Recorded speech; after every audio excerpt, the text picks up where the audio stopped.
Assalamu alaikum. I'm Aksar Tariq, the editor-in-chief for CXO Media Brands in Pakistan. And on behalf of my editorial and conferences team, I'd like to welcome you all to this session.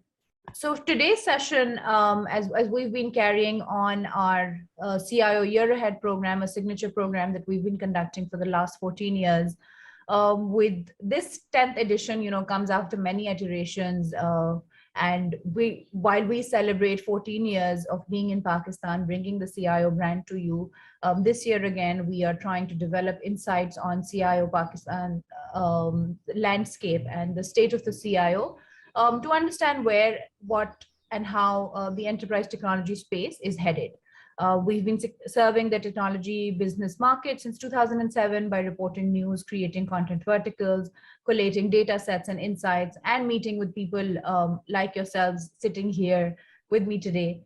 And today's session, State of the Enterprise CIO Outlook 2022, we're bringing an insights panel. And we have a very interesting mix today because we have people from 3 different industry verticals.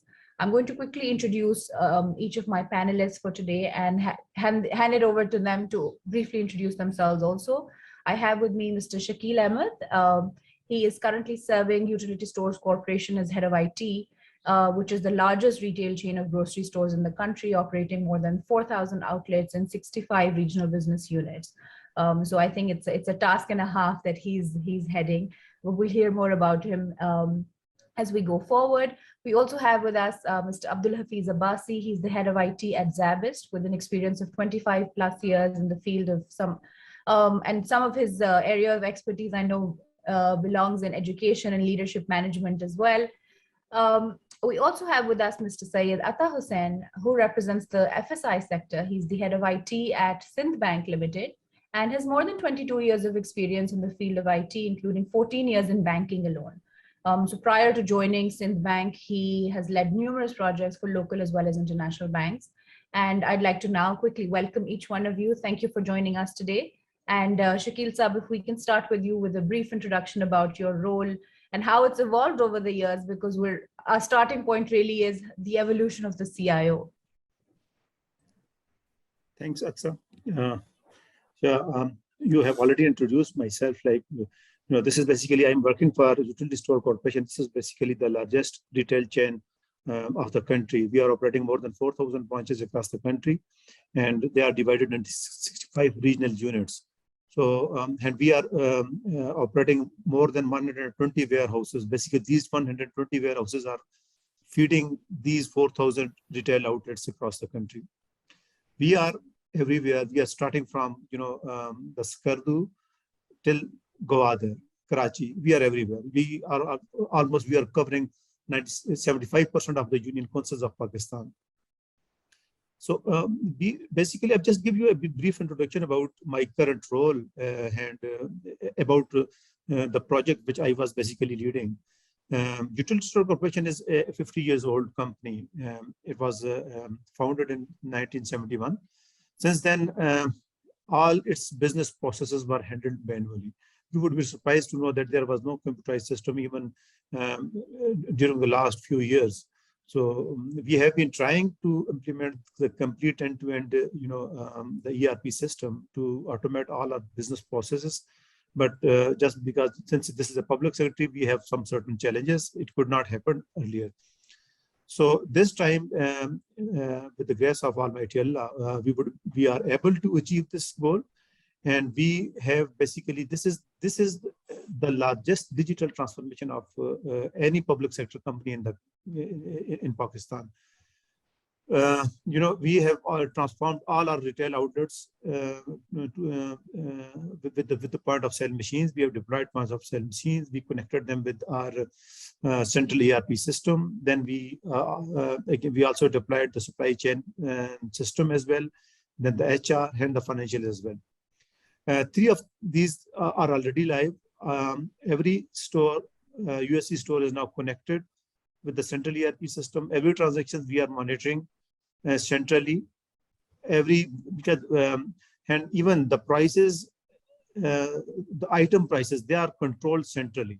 So it doesn't matter wherever the customer visits, we are, we are controlling the prices centrally from a central location. whatever we implement, it is implemented across the country, as I said, from the north to the south. And secondly, we now have a complete visibility of the inventory. Now we know what is our inventory, and basically it could be in any store, it could be in any warehouse, in any regional office. We can plan better when you have the information about, because this is basically we are selling the items, we are selling the products. So to sell the products, the best thing is you should know about your the customer needs. So this is basically, USC has achieved a milestone in the history of Utility Store Corporation.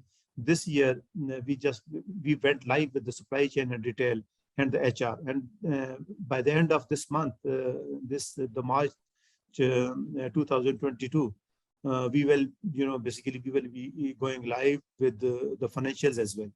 So this was basically a massive digital transformation. Excellent. We can't wait to hear more about it. Asasab, if you'd like to take the floor now and introduce, of course, the evolution of the CIO. I know that you've also worked on the partner or the vendor side, as we call it, with your experience with Inbox Business Technologies. How has, of course, back when, I think 10, 12 years ago, when we used to do these events, the concept of CIO or the title did not even exist really.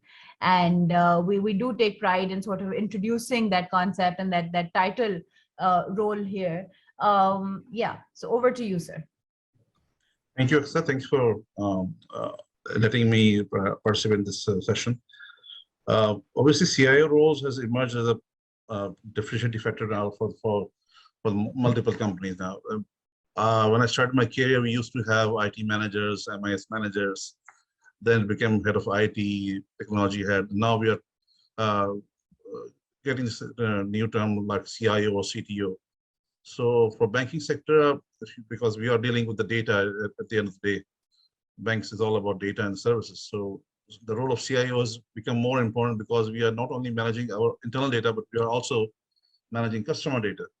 So in terms of the role that we are focusing right now is more, because there are a few things that we tend to do previously. Now there are certain things which has emerged recently. For example, when we talk about cyber and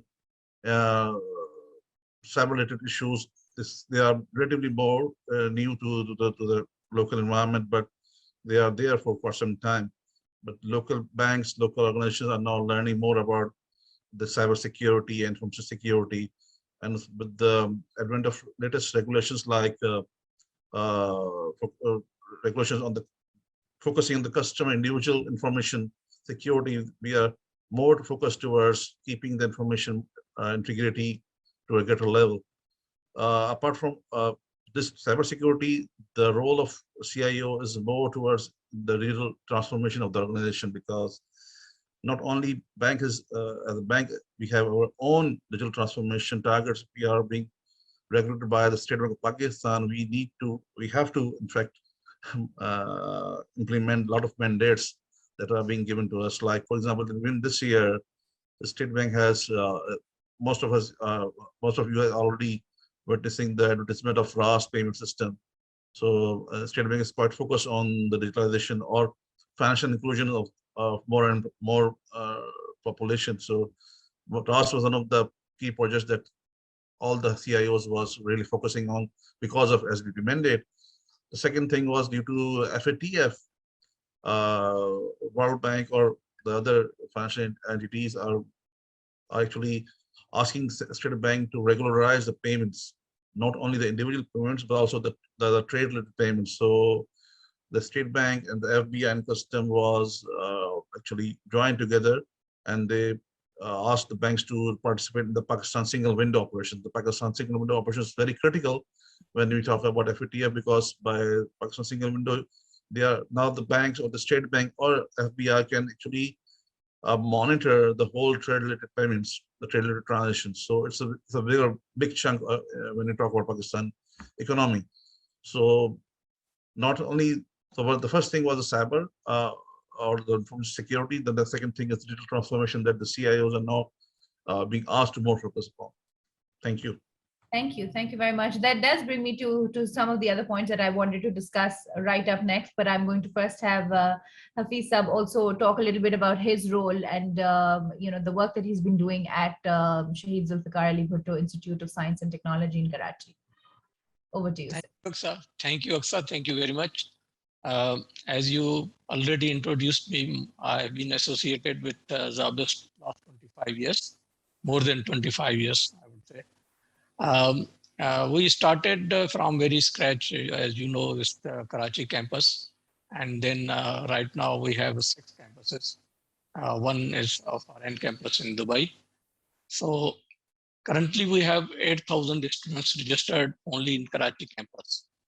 So we have our first in Pakistan, we have a ERP system, academic ERP system, which is called ZABIST. This has been implemented all over campuses, where every student has to register and get his registration number so that he can register his courses, and classes has been monitored accordingly. Every faculty has been given a ID number so that they can conduct the classes and they can assign their classwork, for example, assignments, projects, so on. So this ERP system is the first ERP system in Pakistan, which has been implemented by SZABIST, and it has been developed by our students in Italy.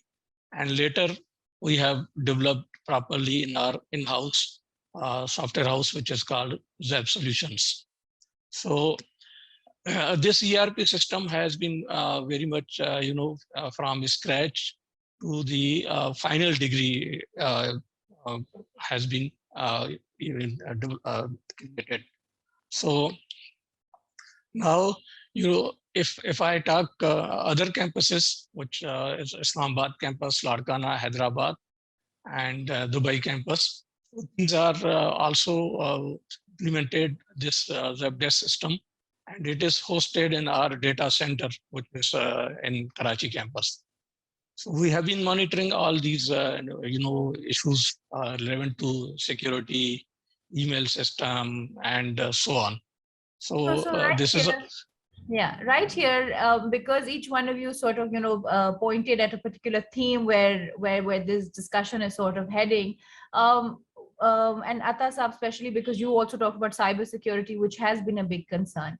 If I were to ask each one of you, what are the top technology initiatives that are driving your business in 2022? What would it be?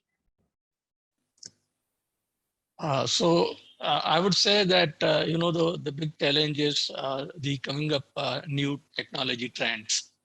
And of course, security is a very big concern to manage the current, the systems. As you know, COVID has made our life very difficult, because of these online classes. So we have a very big challenge. We are facing 2 type of things right now. Sometimes, we are going to synchronized classes. So 50% students are in class and 50% are at home.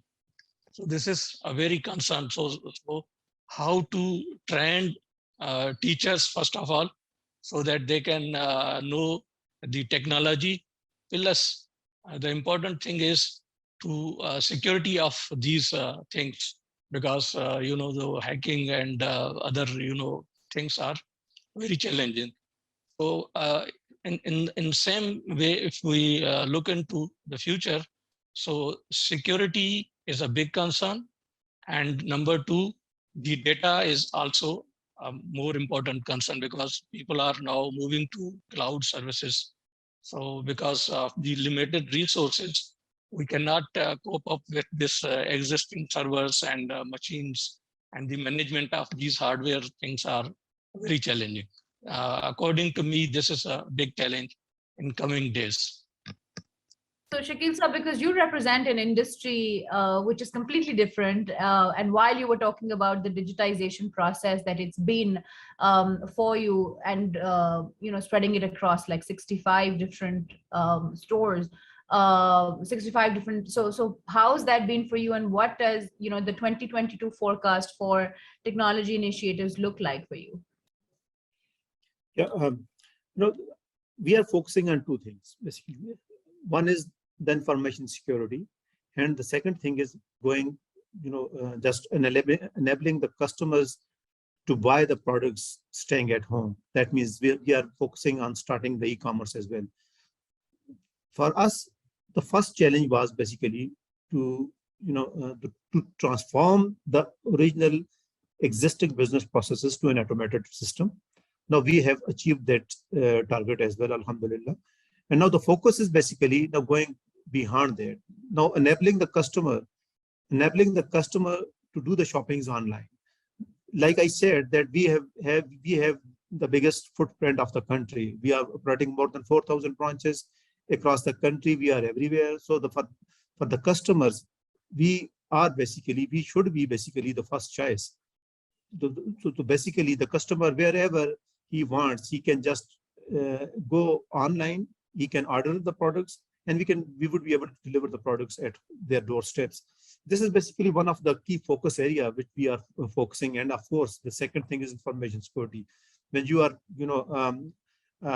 engaging more and more people, and when you are, we have a number of connected stores, then you, of course, when you are exposed to the external world, you have more security threats as well. And we have a focus on on establishing our system more and more secure. So these are basically the two main areas we would be focusing during the next 2 to 3 years. Thank you. And Atasa, because you represent obviously a regulated industry, there are a lot of guidelines and, sort of like a playbook that you have to sort of abide to. How is it different for you, and what are the, 2022 priorities looking like for tech initiatives? In the financial sector, it's the most advanced sector in terms of technology, because you have more learned users when you compare to different other industries. So the regulators or the regulatory authorities give you a baseline regulation that you need to comply to. They are not asking you too much. They are asking you what is the minimum requirement in terms of if you want to do business in the banking sector. So, but obviously, the baseline is the same for all the competitors. So, if you want to compete, or if you want to excel, then you need to do something extra. Obviously, you cannot just rely on the regulations or the baseline instructions. So, obviously, every bank, according to its size, according to the size of the bank, we need to come up with our own unique selling factor.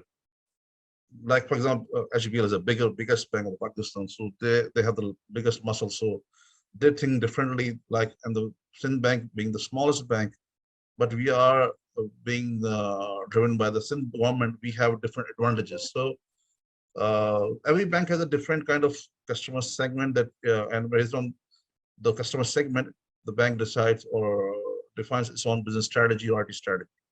So same applies to us as well. So, for example, we are Sindh Bank is actually developed to serve the poorest people of the Sindh, not just Sindh, the whole country. So our target segment is the unserved or unbanked customers. So we are more into G2P payments, like government to person payments, more of a social disbursements payments. So we are trying to enable ourselves or the bank to be more reachable, more available to those unserved people. And obviously, in order to do that, we need to create interoperability with different players, like, for example, EasyPaisa, Jazz Cash. These players are already there in the urban, on the rural areas, far-flung areas. And being a bank, we need to open. We have the only option to open a branch, which is more cost intensive. So we need to we need to define new methods so that we can reach to customers living in a far-flung area in the lowest possible cost. So in order to do that, we need to be more interoperable. We need to open our interfaces. But at the same time, when we open our interfaces, we need to ensure that these interfaces are securely used, or they are available to the only desired customer, not the one that we don't want to talk to. So obviously, then again, the security point of view comes in. So for each segment, for each part of the domain, the state bank or any regulator provides you the minimum set of regulation, minimum set of requirements. So you need to add more into those things based on your business requirement or based on your business strategy. So same applies to us as well. So on that note, I think one common theme that I found in what all of you have shared is that the plan to increase operational efficiency has been one. So for example, for utility stores, it was to manage inventory better, to manage pricing better, and for education, of course, education overall, the industry has seen such a turn, seen such a complete shift over, right, from where we were 2 years ago. When we're talking about increasing operational efficiency, is there any quick tips on this is what the forecast looks like for 2022? And if you'd like to elaborate on any of the things or initiatives you've taken in the last 1 or 2 years. Shall I start? Sure. Okay. For banking, normally if you see the technology, in terms of technology, Pakistan is a bit late, and it's 3 to 4 years from, let's say, the other developed countries. So the technology or the solutions that are available, in, let's say, even in the Middle East or Far East, because available in Pakistan, let's say, after 3 or 4 years. So this, in our case, banking sector is already very well developed in terms of technology. But when we talk about new technologies or new techniques, for example, when we talk about DevOps, we talk about cloud technologies, it's still relatively new. Banks are trying to adopt these techniques we are trying to adopt CI/CD pipelines so that we can have rapid development, rapid deployment, more faster change in business. We were able to respond to business requirements more faster than the previously. So we are still trying to move our applications to a service-oriented architecture, because the core banking application that we are using are a very old school kind of application. They are not developed based on service-oriented architecture, so we cannot use the DevOps as it is in our environment. So we are trying to move towards that level. So in order to act like a normal business entity in US or in, let's say, in any developed country. So these are something which we are trying to achieve, like DevOps, like cloud technologies. State Bank recently allowed a limited usage of cloud to the banks. So we are not allowed to host customer data on the cloud. So it's very limited for banks, but whatever is available, we are trying to utilize on that. Thank you. And Hafeez, would you like to add anything here? Yes, of course. The new challenges, for as an institution, higher education.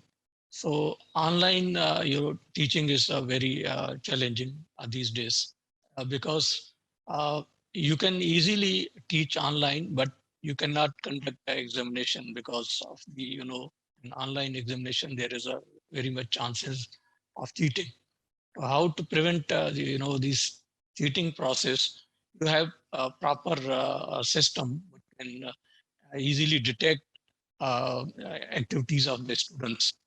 So, we have a online admission system through which we can conduct the entrance test, but that would be an old system. Now we have developed online admission system, but again we have a lot of challenges to prevent these contact cheating type scenarios. So we are working on that. Besides that, at the right, the technology has rapidly changed and the new hardware are coming up. So, for example, I have ordered new PCs i9, but it took 28 weeks time to reach our our destination. So budgeting, new technology, hardware requirement these are also challenges, because the vendors are not taking risk because of the fluctuation of dollar prices. So there are a lot of challenges in IT sector which we are facing right now. Besides, these special scenarios because of this pandemic.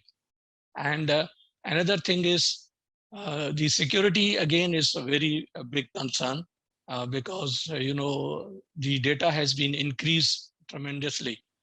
For example, we have 8,000 students only in Karachi campus whose profiles, IDs we have to maintain, and their we have to record their lectures. For example, when we go to online cases, we have a limitations.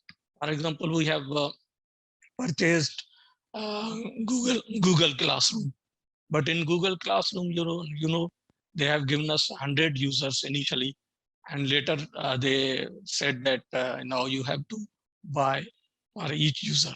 Again, then your money is a very limited cost comes around. So I you think cannot. we will do a separate one on just the financial aspect of digitization and what it Yes. costs each one of you. But yes, so Shakeel Sahab, if there's something that you'd like to add in, based on, of course, what Hafeez Sahab and Atta Sahab have also shared, operational efficiency, and especially I think the mammoth of a task that you have taken on with the government organization, and especially because it's also geographically so spread out. Like I think maybe Atta Sahab can probably identify with it better. But if you'd like to, add in your 2 cents there. Yeah, I just want to add one thing basically. The important thing is the design, but you basically have design at the back end. The latest technologies, we have adopted latest technology, the cloud computing.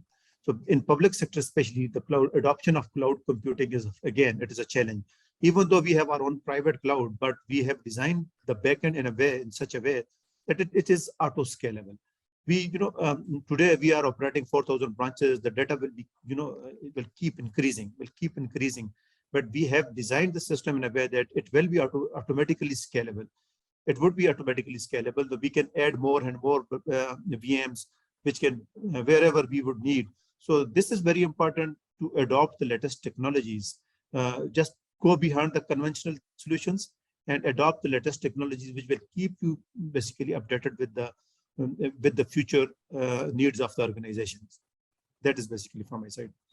Absolutely. And I think based on this, I'd like all of you to also share a little bit about, because we used to run this survey on an annual basis earlier on, and we had seen an increasing budget spend also. Has that, of course, changed or accelerated due to COVID at all? Because, all of us have seen that the distinction between essential and non-essential businesses really came about.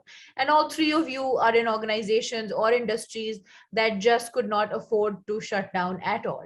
In fact, I think your business probably accelerated, and, it all came down to the IT teams or the IT head to be responsible for the business side. How has that shift, brought in a change in the perspective of the management, the perspective of, or the perception of course, increasing budgets? I'd like to hear opinions from all 3 of you on this one. So Hafeez, would you like to go first? Yes. Okay. The big challenge is for our IT team is to convince the management that this is the importance of IT because of this online scenario. For example, when we started these online classes, we need special gadgets to conduct these classes. So at that time, our management are very reluctant and they are not able to understand why these gadgets are required. And then we created a demo class where we show them that how these classes have been conducted.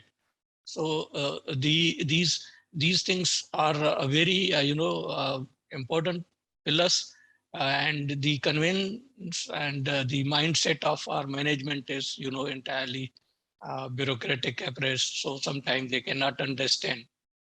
And another thing is the managing these different tools. For example, Zoom. Some teacher like to conduct class through the Zoom, and some are very friendly with Google Classroom and Microsoft Team. So integration of these technologies are again very challenges. And when we ask them that we need all these tools, they are again very reluctant, and they say, why you need these are things. You can just buy one and you can conduct your classes. So these are the important things. Plus, we have another challenge is to training of our teachers. That our teachers are, because they are using first time these online classes. So again, we conducted special classes during COVID.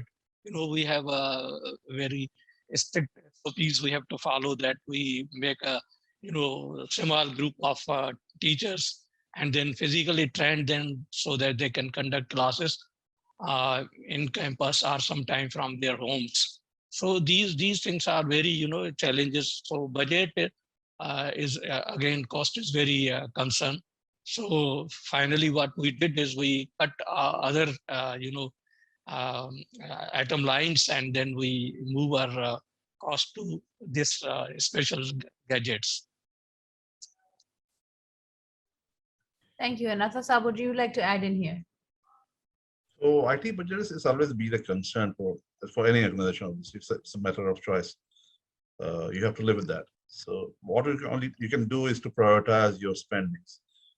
In Pakistan, has it been easier given the landscape changing, and the focus on IT and the focus on digitization? Because every institute, every organization, every industry had a different perspective before COVID.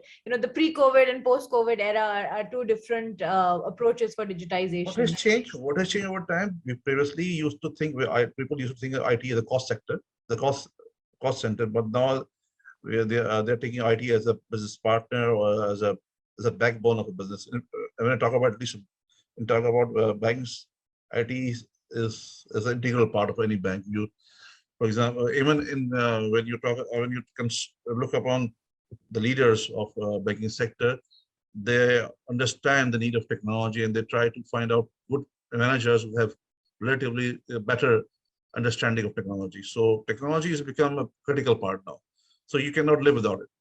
But having said it, in Pakistan, you need to import a lot of technology from outside. So the exchange factor is a big hit for us. Whatever I'm buying now used to be a half of the price 10 years before. So this is also increasing my overall IT budgets. So, but in any case, you have to have a limited number of amount that you have in your hand, and you need to prioritize according to the business need, according to the regulatory requirements, according to the challenges. Because of pandemic, what we come across is that we are now used to have lessons for, let's say, for Zoom. We have licenses for, let's say, firewall tokens to Hafeez, for example, to allow users to work from home. We have a larger chunk of laptops available now. Previously, it was more of desktop environment now, so that people can work from home and easily. So you have to prioritize. Need to prioritize according to the requirements. So in terms of pandemic, we spent a lot of investment in these kind of tools, but now the things are returning back to normal. So we need to invest in other areas. But at any point in time, you have a limited resource available. So it's the work of CIO to first strategize the organization overall strategy, and then spend according to the strategy. I have 2 years spent. I have strategy. I have 3 years strategy. I have 5 years strategy, which is aligned to my overall business strategy, and then I develop my budgets according to my IT strategy. That's it. Thank you. And Shakeel Sab, over to you. Yeah, like everyone, I agreed. IT budget is, of course, always a challenge for the organization. But we are basically lucky enough, or we can say that we have secured enough budget for the current financial years. Basically, it was a big transformation. So we had enough budget for this digital transformation. We have secured that one. And we now have, now there would be the budget coming for the next year, and the next year it will be keep on, the more and more spending would be on the IT. Now, since our management, the organization, and the people, in the ministries, they understand that the technology, when you are shifted to the new technology, now you will have to, align your budget accordingly, so that you should be easygoing with the operational issues. So that is all I can say. So I think because each one of you had also identified, that it has changed. However, it will always remain like that gap. It may have reduced, but it still remains a gap. On this note, I'd also like to get your opinion on, there are now a lot more stakeholders when it comes to making IT-based business decisions, right? As Atta Sahab had earlier said, that there only used to be a CIO or IT head. Now there are a lot more. There's a chief transformation officer, a chief digital officer, a special cybersecurity officer in some organizations. So when we're talking about this evolution and the enterprise sort of changing on its own, what does it look like for all of you in your roles to convince the board, the management, or the C-suite? Because all of them have a role to play when we're talking about digitization. You cannot do it without HR. You cannot do it without operations. Yeah. If I talk about utility store corporation, we just for your information, I'm just telling you that there was very limited or no IT department exist if we talk about 5 years ago. So we just developed this IT department and we engaged the board. We got the approval.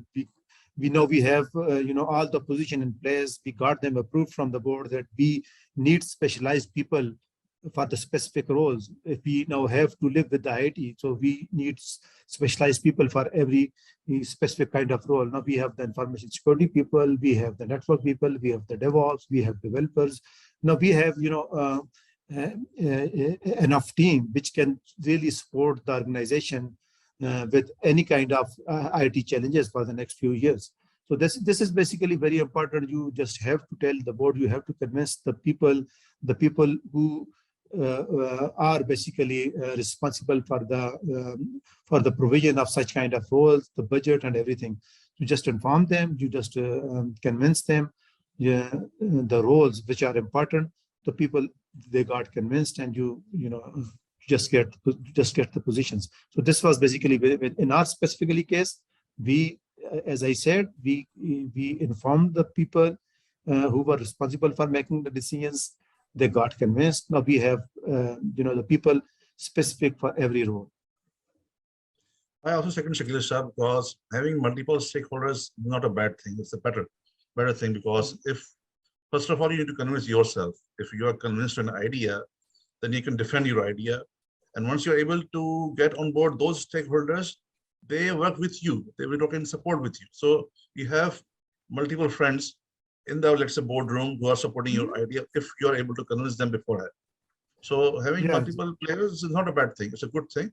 Plus, you need to do a better homework before presenting it. But it's a good thing, because by doing this, you have a mature idea in front of the management rather than having an immature or project asking for projects. Thank you. Absolutely, I'm agree with these gentlemen. Same scenario here. Now management has changed their mind because of this pandemic. It's entirely a new things has been changed. So we added a lot of people in our IT team. This is a big advantage, you can say, because of the pandemic.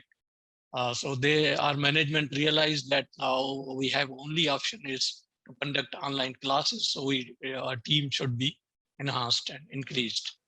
So this is one thing. Another thing is, because our management is also engaged in online, meetings, so that they physically and practically they know that these things are very important. So our IT budget is all increased automatically. So these things are, works if you plan priority basis and make sure that your management would be convinced. So now the entire, the management has their mind has been shifted from their conventional thinking to the current scenario. So we have a very good team right now, and we easily get a new, budget approved from the board. So one of the last things that I want to talk about is, as a CIO or someone who's been in the practice for, and each of you have been in this practice for over 2 decades now, personally or on a professional front, what is it that for you in 2022 that you would like to spend your time on, whether it's something learning a new skill, whether it's, giving back, because I know that a lot of you are also involved in those roles. So Shakeel Sahab, if we can start with you. As I said, that our target would be basically the more innovations. The more innovations, like, of course, the building new skills. We are focusing on training the staff. In public sector, the people, they have very limited knowledge of the IT skills. So our main focus would be just to update their skills. We will keep them trained. And the second thing would be basically to spend more and more things, more and more money on the technology. On the technology, when I talk about the technology, there are two important things, as I said in the earlier. One is basically the e-commerce, and the second is the information security. We would be basically spending time and resources on these two things. Thank you. And Athasab, what does it look like for you? One thing is, obviously we are trying to, because we are in the service sector, so we need to ensure that we are highly available at all times to our customers, and we need to reduce the transit turnaround time at any time. So this is the normal thing for now for me. Nowadays I'm trying to focus is to reduce my turnaround time for my business. For example, if my business comes around and asks me to, let's say, we want to launch this product, so I should be able to respond him back with the minimum number of days to get ready for that product. So this is right now I'm working upon, because in Pakistan, banks are using core banking system from vendors. Only 1 or 2 banks are using their homegrown system. So there are a lot of dependency on the vendor side. So the only thing we can do is to create, as I said earlier, CI/CD pipeline, so that we can have a rapid deployment, rapid availability of a solution that we're looking for. So this is something challenge. This is what I'm trying to achieve in the next 1 year at least. Inshallah. Thank you. Nafisa, would you like to add something here? Yes, I just want to add here that our focus would be on cloud computing now, because the data has been increased rapidly, and our students have a lot of requirements in the academic side. So our focus would be to make sure that all services should be available to our faculty and students on a doorsteps, so that they can easily cope up with these challenges. All right, thank you. So that brings us to the end of our session today, and I'd like to thank all of you for participating and also sharing your insights. In the last couple of years, we've seen that technology and IT leadership have stood front and center, and have been the driving force of transformation and orchestration of new digital strategies. And we're looking towards a promising year with things, I think, settling down finally after COVID. We are sort of entering a post-COVID scenario also, where IT leaders are, of course, actively making operational excellence, cybersecurity, cloud computing a big priority, and working to ensure this fast-paced cycle of digital investments, that have been made over the course of the pandemic and even before that. We will be putting together the State of the CIO report by bringing in insights from people like, the CIOs or the representatives of the industry that we have here today. So thank you to all of you for joining in, for contributing, and for spending your time with us, and teaching us something and one another as well. So thank you once again. And if there's any closing comment, we'll take this now. Thank you. Thank you. Thank you, sir. Thank you for the session. Thank you very much. Thank you, sir. Thank you. Allah Hafiz.